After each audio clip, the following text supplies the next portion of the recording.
मनुष्य अपना जीवन विश्वास पर जीता है, परंतु विश्वास किसका? तनिक सोचिए, किस पर विश्वास है आपको? महापुरुषों की कही बातों पर, ग्रंथों में लिखे ज्ञान पर, माता पिता की सीख पर, या मित्रों के दिए गए निर्देशों पर, या फिर मेरी कही बातों पर? ये सब विश्वास अपूर्ण है जब तक आपको स्वयं पर विश्वास ना हो। यदि विश्वास करना है तो पहले अविश्वास करने के विज्ञान को भी सीखना चाहिए। आप किसी की बातों पर विश्वास न करें। आप अपने मन से पूछें, अपनी अंतर आत्मा से प्रश्न करें, और जो उत्तर मिलेगा वही सबसे उचित होगा।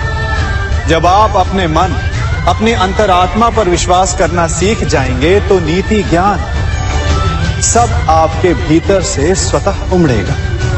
और यदि आप स्वयं पर ही विश्वास ना कर पाए तो धर्म ग्रंथों में लिखे श्लोक, महापुरुषों की वाणी, माता पिता की सीख या मित्रों का निर्देश कोई भी लाभ नहीं दे पाएगा। एक पिता होने के नाते आप अपनी संतान के लिए क्या करते हैं?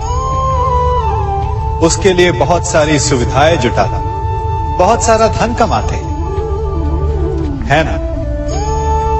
और क्या आपको ऐसा लगता है कि यही उचित है आपकी संतान के लिए? इस पंछी को देख रहे हैं, ये भी संतान को जन्म देता है, उन्हें पालता है, पोसता है, उड़ना सिखाता है और भोजन का प्रबंध भी करना सिखाता है। परंतु उनके बड़े हो जाने के बाद उनके लिए अलग से घोंसला नहीं बनाता। क्यों? क्योंकि यदि इसने संतान को सब कुछ करके दे दिया तो संतान क्या करेगी? वो अपनी संतान को तब तक भोजन कराता है जब तक उसकी संतान स्वयं भोजन का प्रबंध करने में सक्षम नहीं हो जाता। और उसका लाभ यह मिलता है कि उसी की भांति उसकी संतान आत्मनिर्भर बनती है। इसलिए अपनी संतान को उतनी ही सुविधाएं दें जितनी आवश्यक है। मोह को त्यागें। आपका उनसे मोह उन्हें कभी आत्मनिर्भर नहीं बनने देगा। अपनी संतान को कर्म करना सिखाइए। यदि आपकी संतान कर्म करना सीख गई तो वो धन स्वयं कमा लेगी, और यदि वो आलसी, अकर्मण्य बन बैठे तो आपके संचित धन का भी नाश कर देगी। संसार में सबसे बड़ा संबंध कौन सा है? अब आप पूछेंगे कि ये कैसा प्रश्न हुआ? इसका उत्तर तो बड़ा सरल है, यही ना? परंतु इस प्रश्न के भी कई उत्तर हैं।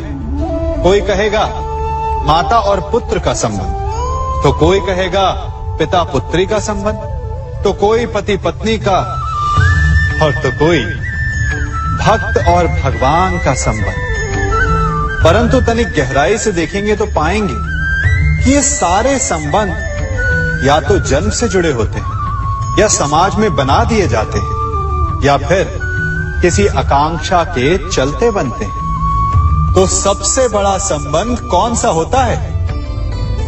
उलझ गए ना? सबसे बड़ा संबंध होता है मित्रता का, क्योंकि मित्र हम स्वयं चुनते हैं, जिसमें ना कोई आकांक्षा होती है, ना ही कोई स्वार्थ छिपा होता है। यदि कुछ होता है तो केवल साथ का आनंद। अपने बीते दिनों को स्मरण कीजिए। जब आप घर से बाहर निकलते होंगे तो सबसे पहले किसका स्मरण होता था? मित्र का। परंतु जैसे जैसे मनुष्य बड़ा होता जाता है, सफल होता जाता है, मित्र छूटते जाते हैं और फिर वो अपनी आय, अपने जीवन के स्तर के अनुसार मित्रता करने लगता है। उसके मन में ये विचार आ जाता है कि मित्रता बराबरी वालों से ही होनी चाहिए।